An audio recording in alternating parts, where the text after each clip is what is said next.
CO2 rising? Bizarre weather? Natural disasters? What should we do?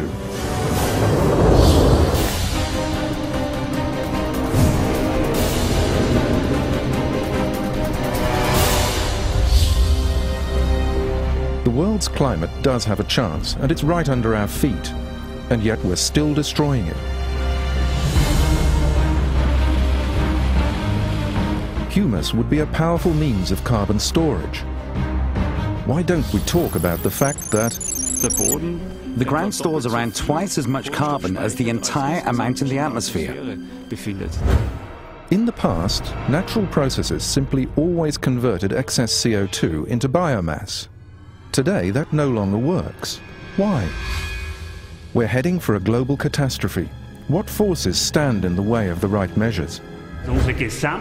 All of our agricultural land in Europe has become desert. There's no denying it, yet efforts being made to cover it up. Hormones against weeds. In the Soviet Union, chemicals are the trump card. The most important thing for the new crop is fertilizing with minerals.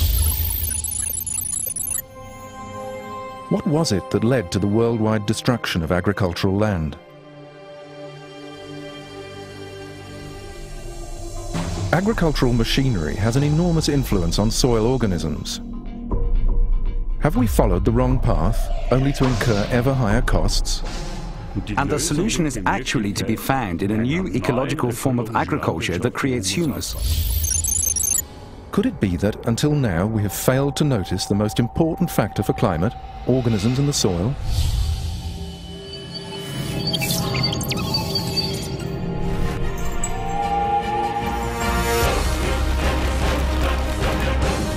Research in French Guiana. Why have ancient native Indian soils remained fertile for 1,200 years?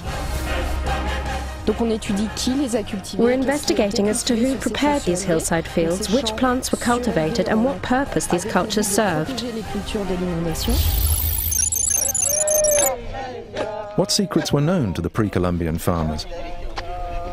Does this soil actually contain the key to solving worldwide problems?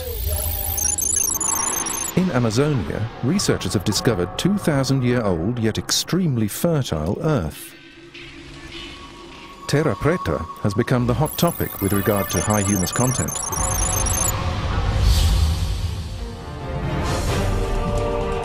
In Germany too, researchers find similarly persistent fertile soils and are amazed that the soil is fertile with humus that has remained stable in the earth for 2,000 years here too.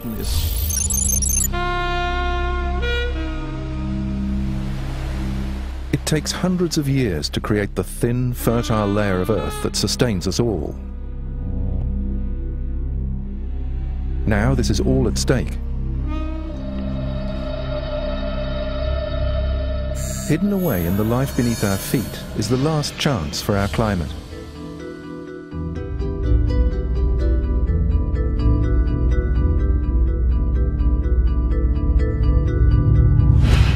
We need to understand the life inside if we are to rescue life outside.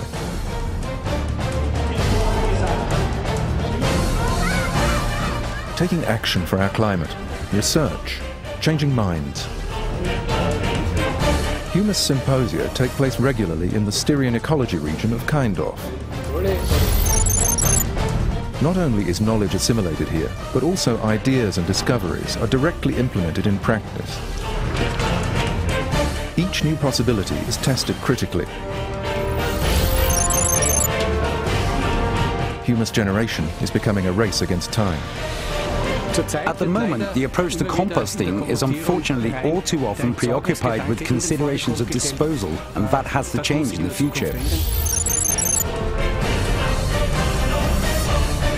Targeted humus generation allows soil to be revitalized. And the result is around 200,000 tons of CO2 stored in compost spread on the soil.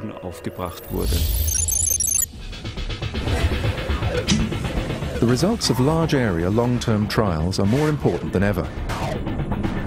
Soil research is becoming a matter of survival.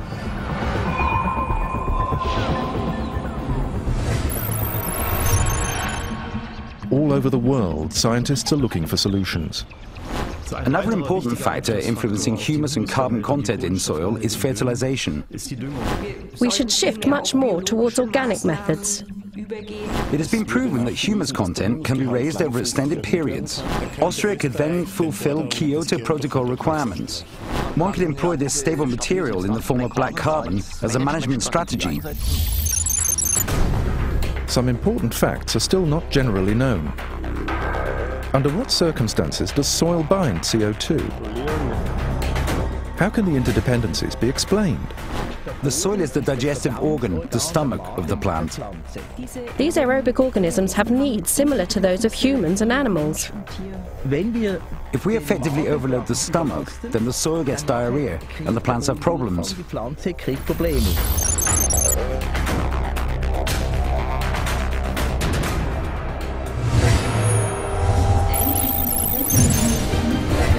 Presentations, studies, collaboration. A solid scientific understanding of the organisms in soil and the application of this knowledge will have a decisive effect on our future. What is the secret underlying good agricultural land? In what way does soil quality influence climate?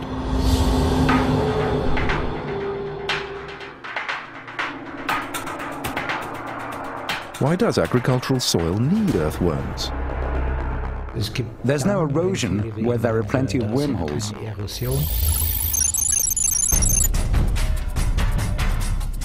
Fertile soil was created in the middle of the Egyptian desert, offering thousands of people work and prosperity. How did this wonder come about?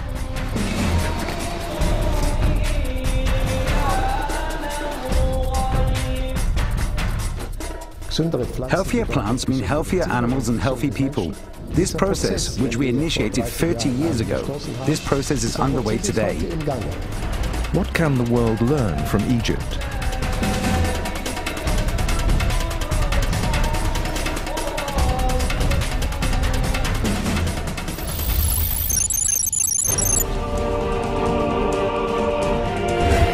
Old-fashioned agricultural models have no future. But there are alternatives.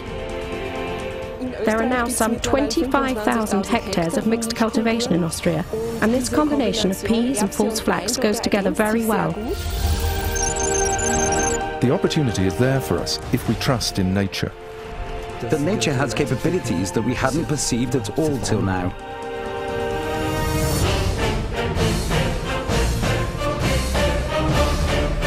Another very important point is water retention capacity.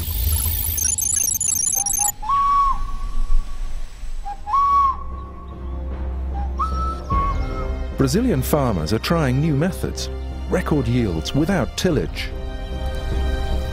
Then we have planned crop rotation, where we plant certain cultures but don't harvest them. Here, the plough is no more than a museum exhibit. Decades ago, soil loss in this area had reached extreme proportions. The levels of erosion after strong downpours were disastrous. Today, ruined earth has long been a thing of the past here. Man finds himself still outside the flow of natural cycles. Will we grasp humus generation as our climate's last chance?